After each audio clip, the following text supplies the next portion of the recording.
former Auburn Tiger Brian Brinsfield. When we come back on Tiger Talk Overtime, we get to spend a few minutes with Stu Donald. We'll talk some offensive line and more on the way back. Stay here.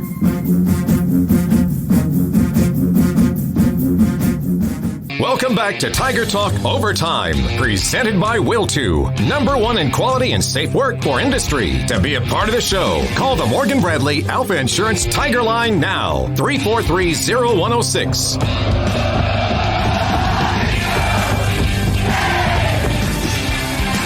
Now, back to Doug Holton.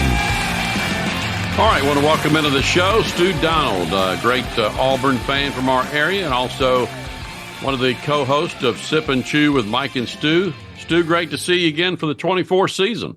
Hey, it's great to be here, man, War Eagle. And you forgot to mention, we're now a 12-time Nappy Award loser at Sip and Chew with Mike and Stu. Well, congratulations on that. Great show, though. Somebody's got to be the new Susan Lucci. Yeah. Tell people how they can tune in.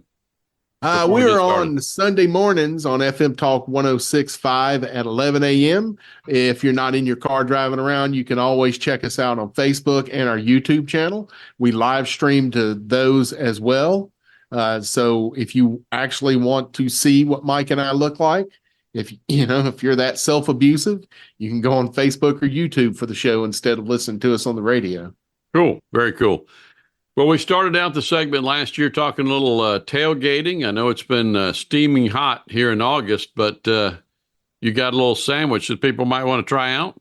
Yeah, I am doing this little thing where I'm trying to learn like the signature sandwich of every state. Yeah. And we've all got them. And the one from Iowa really intrigued me. The name is not pretty. It's called a loose meat sandwich.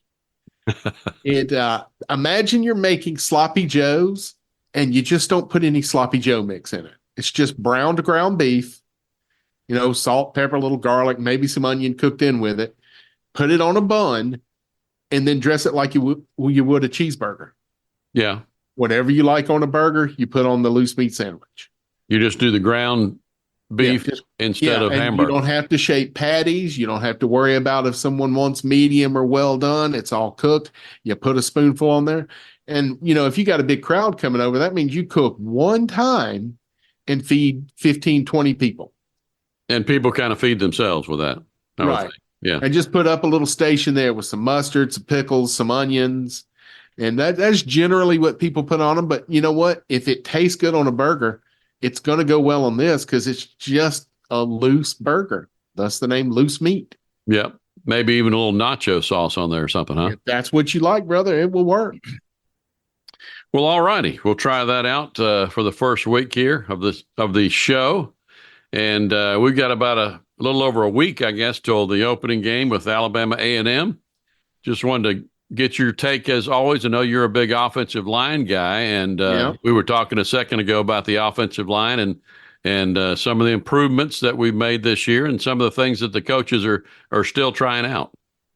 Yeah, from what I understand, what I've heard, and just YouTube, I don't have any secret connections or anything, is just, Percy seems to be struggling with the speed rush, so they're going to kick him in the guard, pull Wade back out to left tackle, who did a good job last year. I mean, his pass protection was rated highly. He did a good job. Right.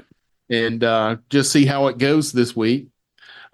Now, put yourself in the position of like a star linebacker, a guy that usually goes, around 200 to 215, 220, and the guard coming out on you is 6'7", 350 pounds. You better hope you can outquick him. Yeah, you better hope you can outquick him because you're not going to fend that block off. Yeah, but they're trying a few different things here in the last week or two to see what they can find out. I'm sure that happens everywhere, but overall, you think pretty good improvement over last year? Yeah, just the experience that the people returning coming back have, and especially working together and gelling. That's so important on the offensive line. And like you said, that's what I played in high school my senior year. And we had to have that camaraderie. And it was, you had to be one of those things that if you're one of those guys that picks a fight with an offensive lineman, you have to understand you just picked a fight with 5 offensive linemen. Yeah. You're brothers. Yeah, you go to war together like that.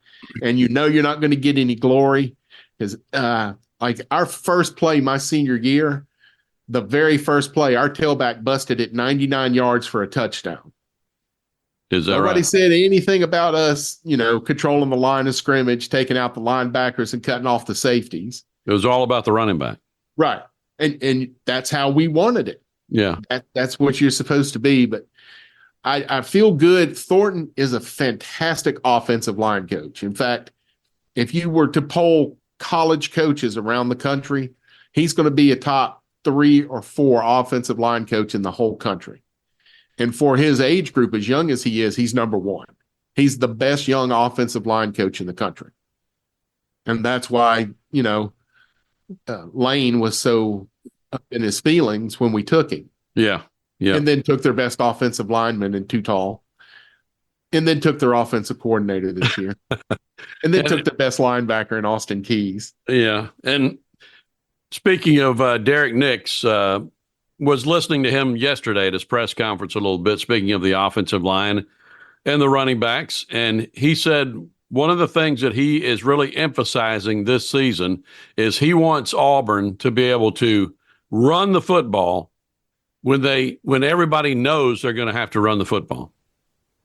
And that's fun. I can tell you right now, from being in a run-heavy offense, you can defeat another team throwing the ball, but you can't beat them doing it. The only way you beat another team is to run that ball down their throat when they know it's coming and there's nothing they can do about it.